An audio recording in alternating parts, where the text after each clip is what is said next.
Each one of these uranium fuel pellets releases enough thermal energy to produce 1 million kilowatt-hours of electricity, enough to power thousands of homes for an entire year. But have you ever stopped to wonder how enriched uranium is actually made? How can something the size of a peanut hold that much power? Today, we're visiting the world's largest high-grade uranium deposit and a nuclear fuel manufacturing plant to find out how this element is pulled from the Earth and how one of the most dangerous materials on the planet is turned into clean energy. Stay with me until the end, because this journey into the heart of nuclear energy will change the way you look at the tiny pellet powering your world and into the history of modern science. Uranium was first identified as a chemical element in 1789 by the German chemist Martin Heinrich Klaproth, at a time when no one imagined the energy locked inside it. It wasn't until 1896 that French physicist Henri Becquerel revealed the phenomenon of radioactivity after observing that uranium spontaneously emitted radiation. That breakthrough inspired Marie and Pierre Curie to discover other radioactive elements, including radium and polonium. In 1932, James Chadwick discovered the neutron, the subatomic particle that would become the key to nuclear fission. Just a few years later, in 1938, German chemists Otto Hahn and Fritz Strassmann demonstrated that uranium-235, a rare isotope found in natural uranium, could be split apart when struck by neutrons, releasing enormous amounts of energy.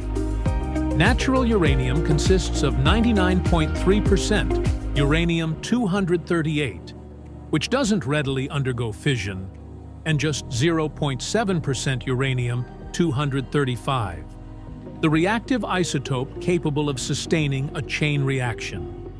The process of artificially increasing that proportion is what we call enrichment.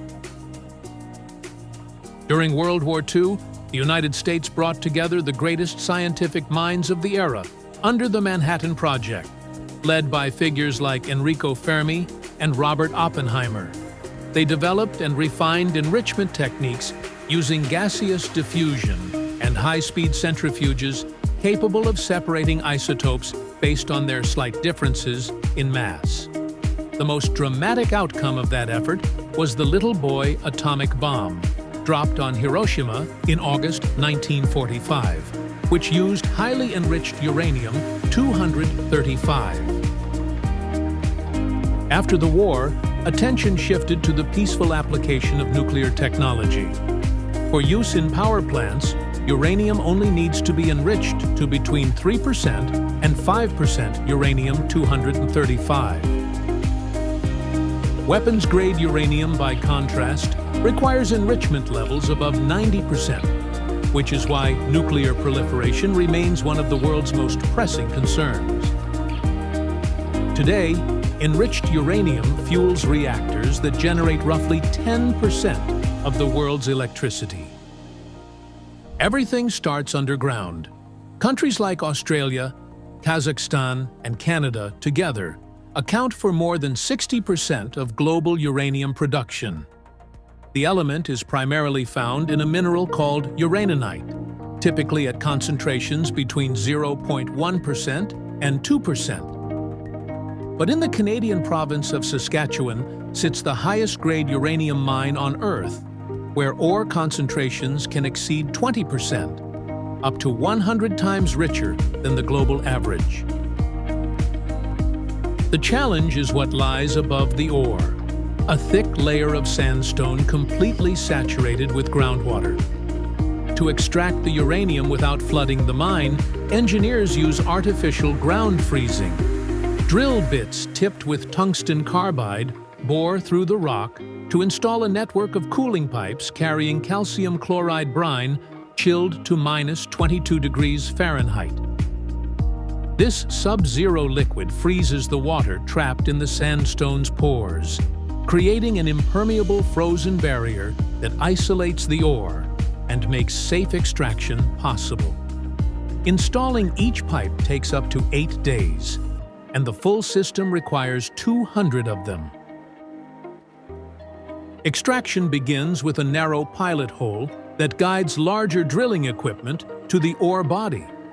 A reamer drill then widens the shaft and breaks the ore apart, sending fragmented rock tumbling into collection chambers below. The entire process is operated by remote control, protecting workers from both cave-in risks and radioactive exposure. The mine is continuously ventilated, with fresh air circulated every 20 minutes.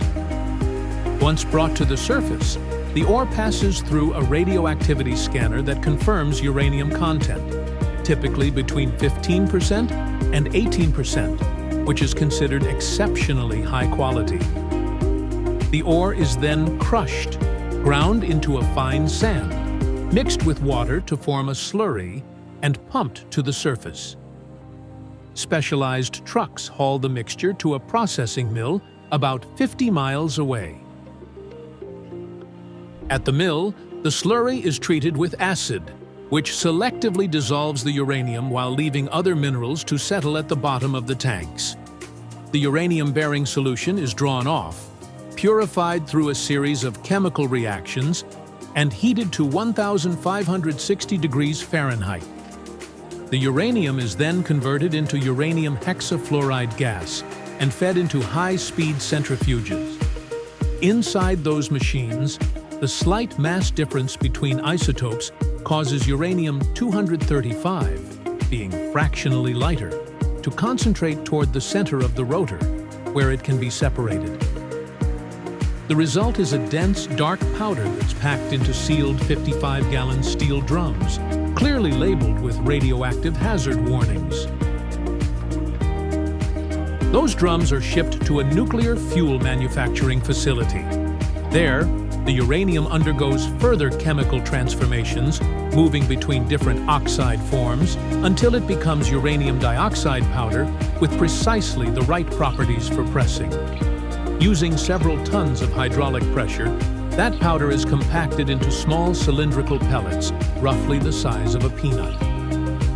A single pellet holds the energy equivalent of 1,800 pounds of coal, or roughly 150 gallons of oil.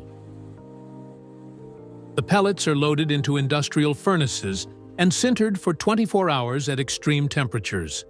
This process eliminates internal pores, increasing the material's density and structural stability. After the furnace, robotic arms stack 30 pellets inside zirconium tubes, a metal that's exceptionally resistant to heat and corrosion, and critically, one that allows neutrons to pass through freely during the fission reaction. The tube ends are sealed by automated welding to form finished fuel rods. 37 fuel rods are then bundled together into a structured fuel assembly, which is weighed with precision to verify the exact uranium content. Before being loaded into a reactor, the radioactivity emitted by these assemblies is low enough that workers in proper protective gear can handle them safely. Once delivered to the nuclear power plant, the fuel assemblies are loaded into the reactor core, which holds up to 5,760 rods distributed across 480 fuel channels. Fission begins when neutrons collide with uranium-235 atoms, splitting them and releasing both energy and additional neutrons that go on to strike other atoms. This self-sustaining chain reaction generates immense heat, carefully regulated by automated safety systems. The reactor itself is encased in 6-foot-thick reinforced concrete walls and is designed to shut down automatically if temperature or pressure reach critical thresholds. The heat produced converts water into steam, which drives massive turbines housed in buildings 1,300 feet long and the equivalent of 20 stories tall. Spinning at 100 revolutions per minute, each turbine drives a generator capable of producing more than 750 megawatts of electricity, enough to meet the energy needs of 500,000 people. After roughly a year in operation, the fuel assemblies are spent. At that point, however, They're so intensely hot and radioactive that they must be submerged in cooling pools, 26 feet deep, for at least 10 years before they can be safely managed as waste. More than 700,000 spent fuel rods currently rest at the bottom of these pools at facilities around the world.